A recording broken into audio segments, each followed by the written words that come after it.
All right, we are continuing on this path of doing the budget sustainability report, and we're down to kind of the end of the different things we were looking at.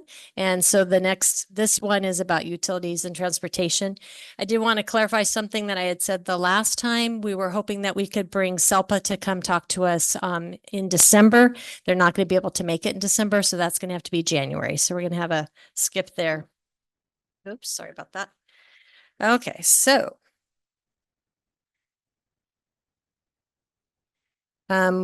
utilities and transportation is what we're looking at. I'm going to go as quickly as I can. So this is our statement that we've been saying all along of why we're doing this. And we're linking to our past presentations. And I would like you to see that we also have a QR code where you can go and click on that, and that'll take you to our website where all of these presentations are, and actually the YouTube that goes with it. So thank you so much to Ed Zucchelli. These are the objectives that we're looking at, and tonight it's going to be utilities and transportation and the best values that we can receive for our contracted services for a couple of them. This is nothing I have ever presented before to you all. It is our utility costs by school site. And we're going to just look at a couple of them that kind of sort of jumped out at me. One of the things is our total yearly cost for last year is $4.3 million for our utilities. And that's a good chunk of money. And so if we can look at ways to try to reduce those costs, that's what we want to be trying to do. So one of the things that jumped out at me was last year, Franklin had a leak. So you can see it for their water there. Their water was high. We're researching that to see if maybe we can get a waiver with the city. I'm going to talk to them about that and see if we can do that. You will see that if you look at trash, some of our Goleta schools have zero or very low amounts. That's because Marburg has donated the trash costs for those schools. So that's a pretty amazing thing. So it's not all of them, but it is some of our Goleta schools. San Marcos High School has a very large trash amount, and so we're going to be looking at that. I do know that they have a flea market every weekend, and I don't know if that is affecting our trash costs. Maybe we'll look at that. So let's see, our gas costs. Oh, I'm sorry. Did I say so? Sorry. It's late. I can't even hardly see anymore. Santa Barbara High. Thank you. So our gas costs are typically higher in the high schools. And if you wonder why that is, it's because we have pools. So that's where the costs are. But good news on that. We're going to have cost savings going forward because we have put in efficiency boilers. And that have even gotten us below the threshold for the air pollution fees. And we just need to thank Mr. Desmond Ho. Clap, clap, clap. Also, we are insisting that pool covers be used to kind of keep those costs down. Yeah. So we are looking at the electricity costs at Franklin. For some reason, those are high, and we're trying to figure why that is happening. Some other ways that we are saving some money is we've installed door switches to turn off some of the air conditioning and heaters after 15 minutes. So for the heater, the vent will keep going, but it won't continue to heat. We've done this already at Roosevelt and Monroe. What that means is that it gives the teachers a little bit of control of the climate in their classrooms, and also helps us to save costs. So if they feel like they want to open their doors, great, but we don't also want the air conditioning running at the same time. As you can see, Dos Pueblos has has the largest costs for gas, and that is due to they have the largest pool.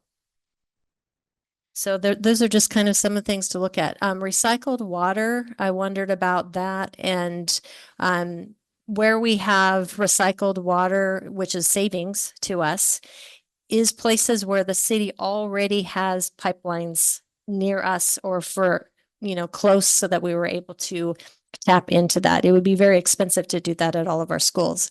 But for example, Adams, for example, they have recycled water, and they're right next to that golf course. So we have lines there that were able to allow us to tap into doing recycled. Okay, Electricity costs and solar savings. I'm sure this is a question that a lot of people have.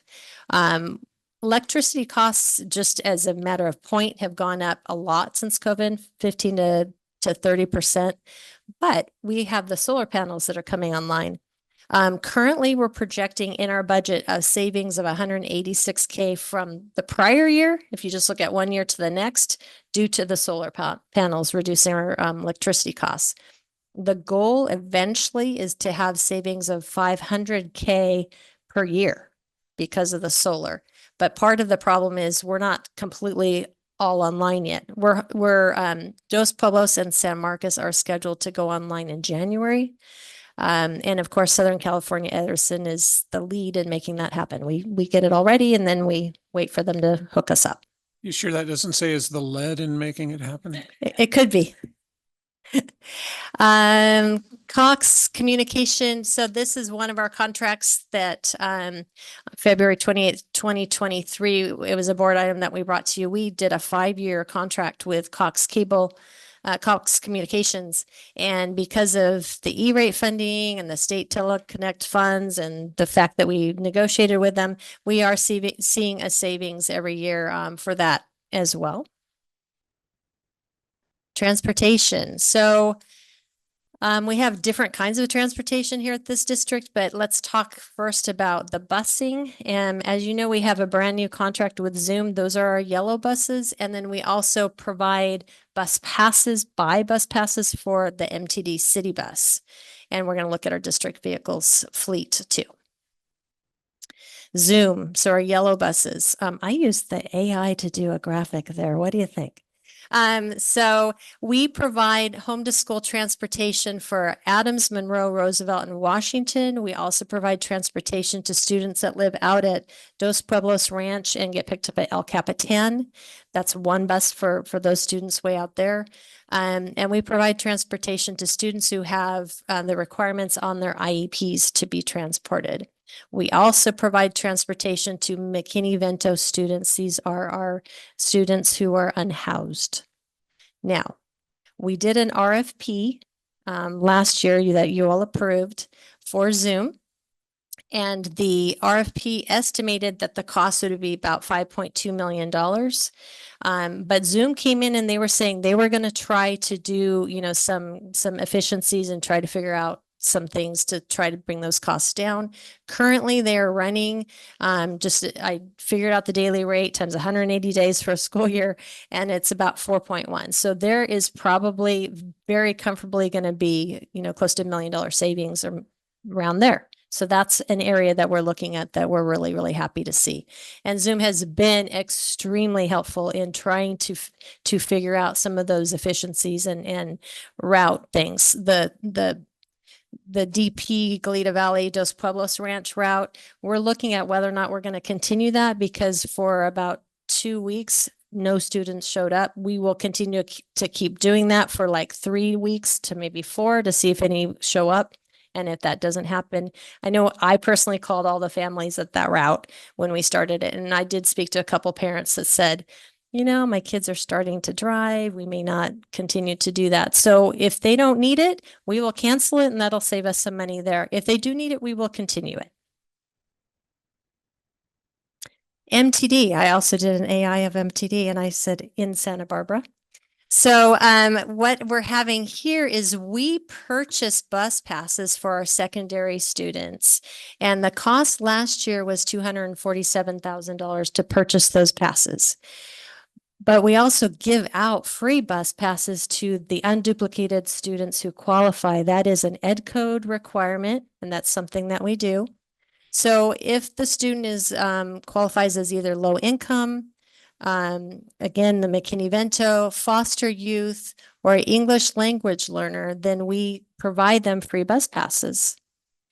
If a student does not qualify for that, they can buy bus passes from us at our district rate. So we get a little bit of money back for that. It's about 48K, at least it was last year.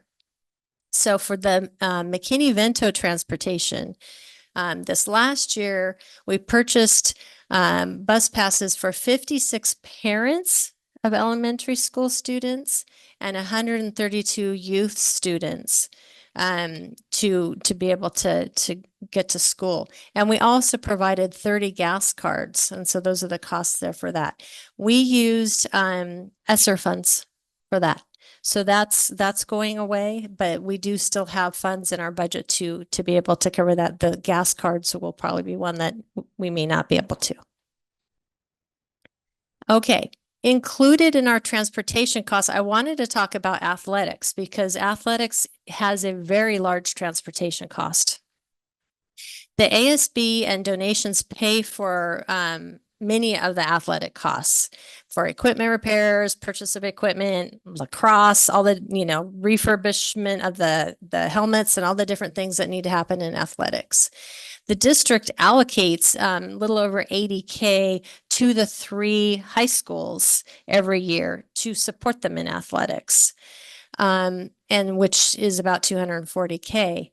Last year, the transportation costs and gasoline costs were $190,000 just in athletics. So that's a big portion of the amount of money that the district allocates for athletics. It's transportation. We also have enterprise leases. So some of you who are new to the board may not know that 5 years ago now, we're coming up on it. I think it's February 9th is when that contract expires. The board approved a 5-year vehicle lease with Enterprise.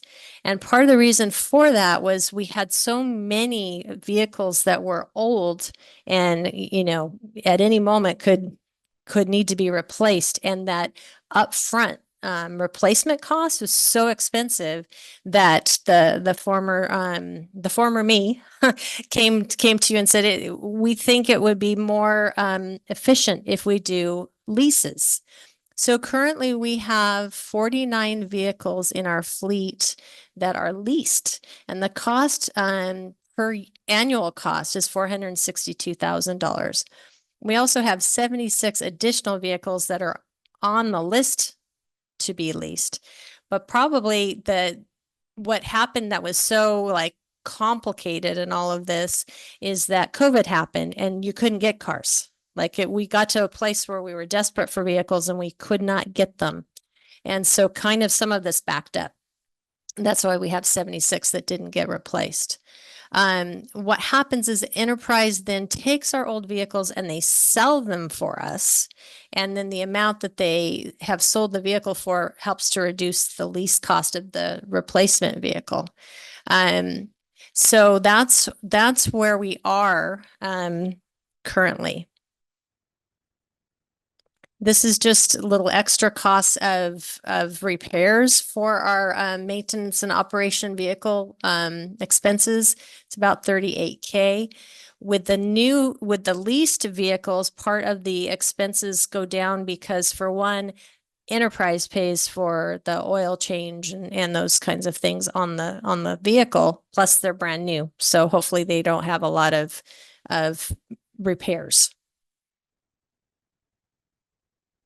Now, so I'm going to just kind of summarize. I'm going to tell you the story. Electricity costs are going to go down by 500K. That's Desmond swears it, and I believe him. Installing the door switches to turn off the AC and the heat, I think that's really going to help.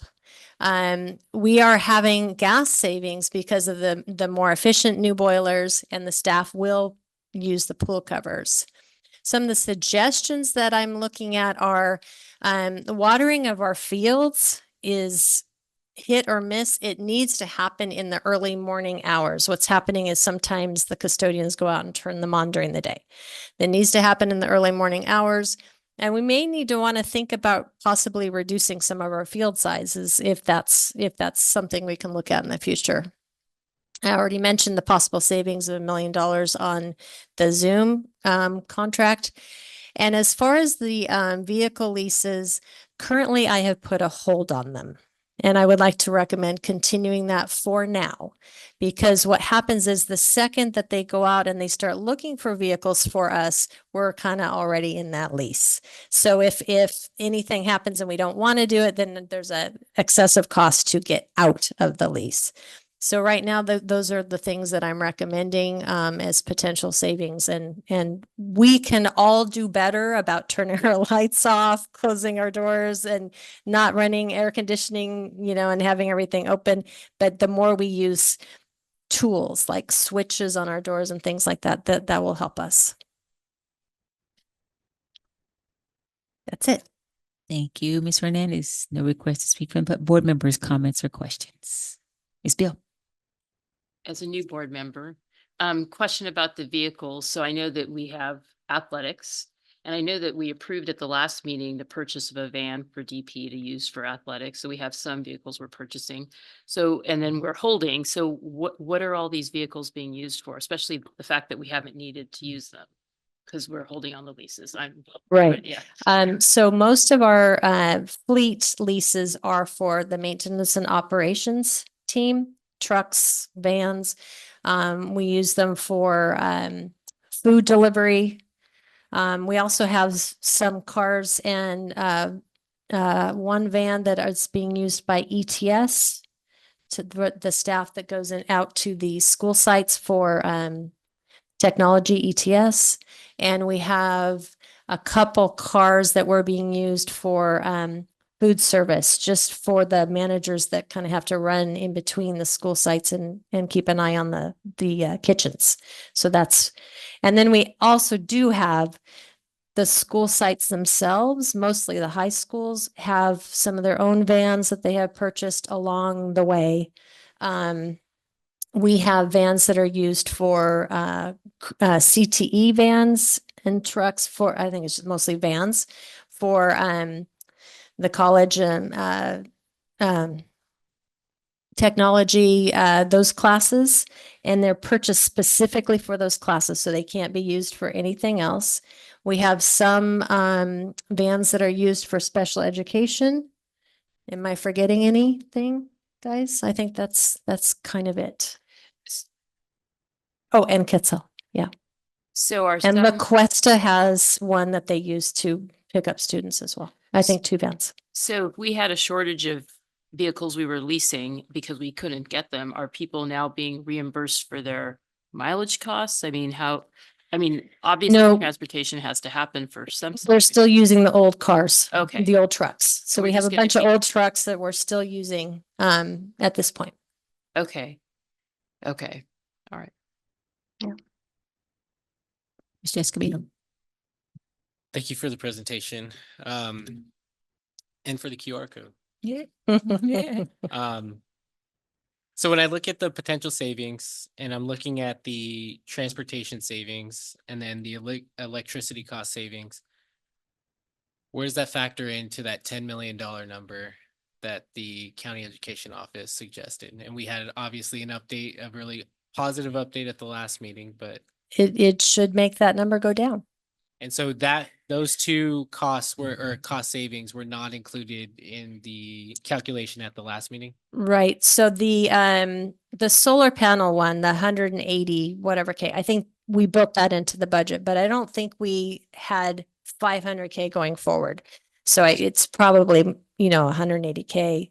I'll have to look and see when we're doing our first interim what we actually put in for the subsequent 2 years for that. But I think we've been pretty conservative on that because we haven't really seen those savings yet. So we probably kept those pretty conservative. But I will let you know when I bring the first interim. Perfect. And then for Zoom, what's the feedback? Have you had any feedback from families about Zoom or even just your experience of working with Zoom? Yes. So in the beginning, it was rocky. I'm not going to lie. But what I have heard from families and from staff is that they are very responsive. But in the beginning, we had a lot of, it was a brand new thing. But I have not heard any negative news lately.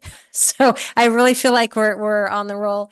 They've been really helpful with fixing things as they come up, letting us know, and reporting anything that they see also that has gone wrong on their own, and they've let me know. We've stayed in really good communication, and so for a while I was having meetings with them once a week just to make sure that everything was going okay. But we haven't had to have a meeting in a couple weeks because everything has been pretty quiet. No That's news good. is good news. No news is good news. Thank you. Additional comments or questions, Ms. Munoz?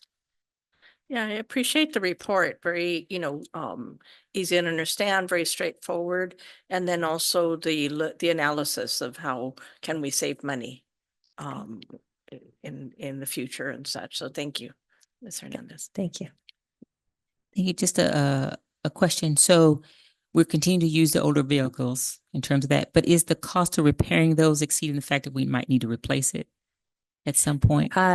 We'll have to look at that as we get closer. I think just a temporary pause probably, and we'll kind of assess where our vehicles are. And see, if there's some that are really getting pretty bad, we'll probably look at that. I just add, to answer the question, I think there's also, to me, it's been interesting to have a fleet for ETS, and I think you do need one or two. But I think you asked a very good question with, I think it was you, with regards to mileage for employees, Mhm. because we do pay mileage to itinerant staff and others.